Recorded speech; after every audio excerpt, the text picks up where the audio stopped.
Soir, au même titre que la Shoah. Ce sont les deux, c'est ça, ce sont les deux sujets interdits. Vous n'avez pas le droit. Moi, j'ai un copain, un humoriste homo, et il m'a dit jamais Dieudo, surtout ne fais aucun sketch sur la Gay Pride, sinon t'es mort. Donc je lui ai dit bon bah je vais le faire. Parce que c'est de la merde en plus la Gay Pride. Moi j'ai habité Bastille, j'en parle en connaissance de cause. Les dernières éditions de la Gay Pride, arrivé 1 heure, c'est un ramassis de poils, de vomi et de bière. Écoute, la dernière Gay Pride, bon, j'ai amené mon fils voir Bambi au cinéma. J'étais peut-être pas dans le délire, je te l'accorde. On arrive place de la Bastille, merde, la Gay Pride. Je dis, bon, on va contourner par la petite contre-allée. 30 mètres plus loin, rien de grave, 2 mecs en train de se rouler une pelle. Mais le petit taquin, les chats font pas des poules. Donc, on arrive devant ce couple, évidemment, papa, quoi. Pourquoi elle a de la moustache, la dame? Pourquoi tu parles fort, ça va pas ou quoi? Les gens sont amoureux, il n'y a pas de problème. Enfin, vraiment, dis pardon. Enfin, vraiment, je suis désolé. Excusez, madame, monsieur. Ah, mais tu me fais passer pour un con, putain. On a été repérés, là. Mais oui, mais attends, ils sont dans le quartier, les gens. Et déjà les juifs au cul, alors maintenant, 30 mètres plus loin, derrière un camion, un mec en train de sucer un autre mec. Comme toi. Je... Oh. Alors j'ai essayé de cacher les yeux du gosse, mais bon. L'autre c'est un vif, attention.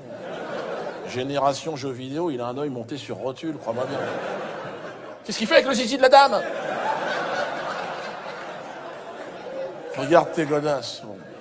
Je me suis dit, on est dans la merde, on est tombé dans le festival off. On va couper par le square. C'est l'erreur que j'ai faite ce jour-là.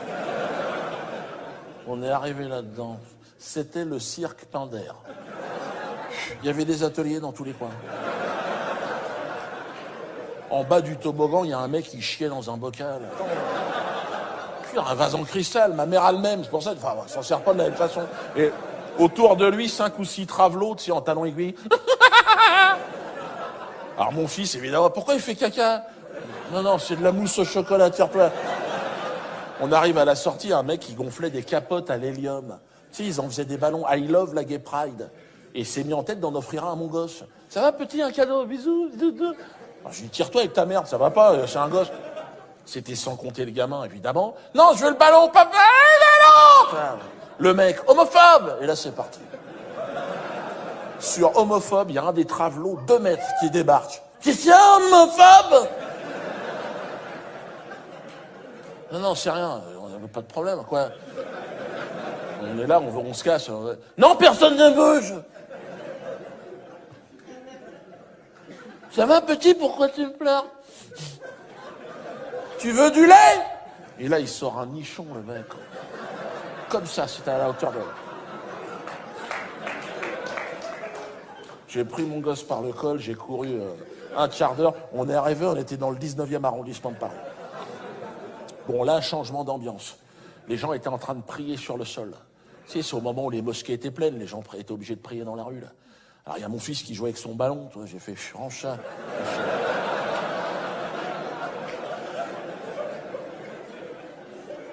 Mais bon, là, les flics ont chargé immédiatement.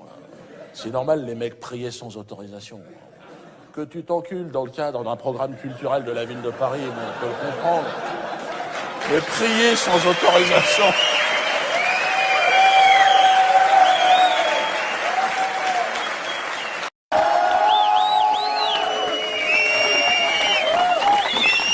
Le crime contre l'humanité, 1942-1944. Oui, jackpot. Alors, je sais, certains vont me dire, Dieudonné, attention, est-ce que ce genre de discours devant un public pas averti, est-ce que ça n'est pas incité à la haine, t'es un antisémite? Non, je ne suis pas antisémite, que les choses soient claires. Donc toi, ça te fait marrer. Non, je suis pas antisémite. Déjà, j'ai pas le temps. Et c'est ce que je disais. C'est ce que je disais à un passant juif l'autre jour que j'ai croisé. Enfin, je pense qu'il était juif. Le mec avait une kippa, donc à moins que ce soit un jeune humoriste qui se lance.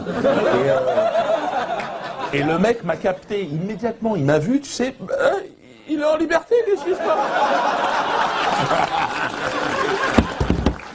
Alors moi, c'est vrai, comme je suis un peu taquin, tu sais.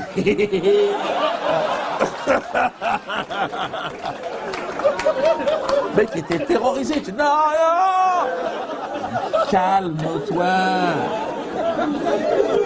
Je vais pas te déporter. Calme-toi. Tu sais, j'avais rendez-vous dans un quart d'heure, j'ai pas le temps de faire grand-chose.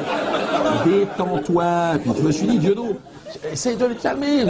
Tu le connais même pas, le mec. Il te connaît pas, tout de suite, il a peur, le gars. Antisémite! Je suis pas tombé sur un créatif. Le mec, il balance son truc.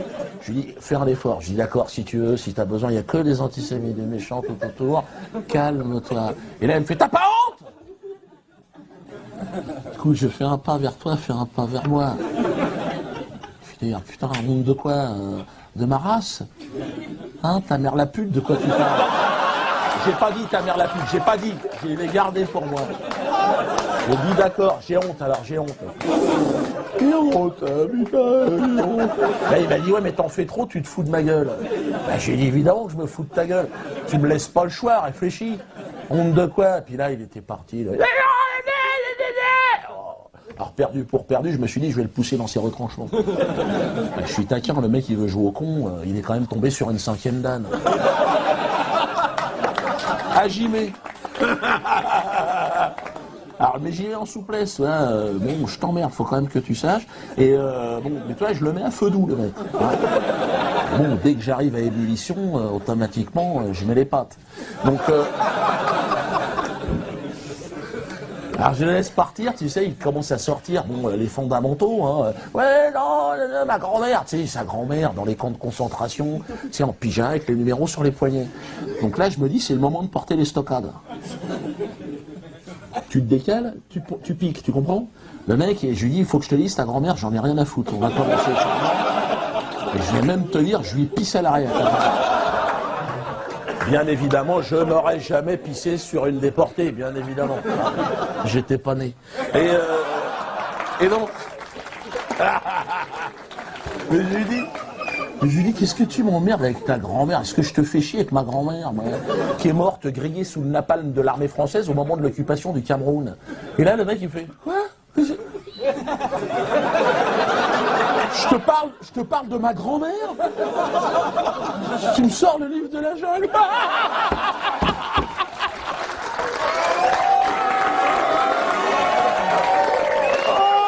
Je lui dis, bah oui, mais Balou, il est pas content, Balou. Il en faut peu pour être heureux. Là, j'ai pas le compte. Là, le mec, il était, je te jure, il cherchait de l'oxygène. Il était là, il cherchait un regard complice, ouais. Et pas de chance pour lui, il tombe sur un mec qui m'avait reconnu, un touriste algérien en vacances à Paris. Il n'aurait pu mieux tomber, le mec. Le mec m'a reconnu, pensant que je discutais avec un copain. Il arrive, il tend son appareil, il dit « Tu peux nous prendre en photo ?»